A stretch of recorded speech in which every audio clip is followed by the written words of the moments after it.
And with that statement, all I could think about was my then 9-year-old daughter, Aspen, and her dreaded hug attacks. Every day I'd come home from work, and she'd catch me at the door as I put down my bag. She might be watching TV, or doing homework, or eating a snack, or talking to a friend on the phone. It didn't matter. Dad was home, and that meant a hug attack. Each time, it always played out the same.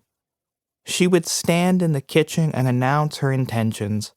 Dad, I'm going to give you a hug attack. Then she'd wave her hands, asking me to back up. Farther, she'd say. Farther. And I'd walk back until I was against the front door. Then, with a deadly war cry, she'd scream, "Hug attack!" and charge down the hall. Her red polo uniform dress whipped around as her little legs, in brightly colored red and purple heart print leggings, moved in a blur.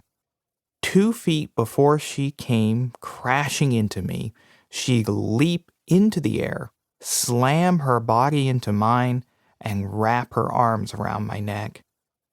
It would be a lie for me to say that I don't absolutely love my daughter giving me a hug attack every day after work. I mean, wow. What a violent show of love. However, the hug attacks, well, there are complications. Several times, she has thrown out my lower back. I'm 40, and my lower back is as fragile as Ming Dynasty porcelain. Twice, she's attacked me so brutally with a loving hug that I have spent hours hunching around the house. Hand on my lower back in burning pain, I search the house for ibuprofen to take the edge off. But the part that is most complicated is that she leaps through the air with the utmost confidence that I will catch her because I'm her dad, and that is my job. In the midst of this move, she tends to extend her right knee, which has, on multiple occasions, made direct contact with my crotch. With Aspen clinging to my neck, I'm left gasping for air from the twin pain of her throwing out my back and crushing my testicles. It is an overwhelming cacophony of love and pain. Now, I want you all to pause and think about this situation because it really is at the core of being a parent. Every day, my daughter loves me so much that she drops whatever it is she's doing, regardless of its importance in her life, to give her dad a hug attack. So yeah, she clearly thinks I'm the cat's pajamas. And yet, those hug attacks, well, they are not for the weak of heart.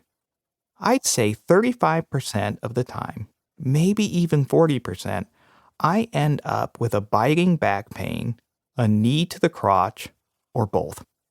This has caused me to develop this defense of sorts.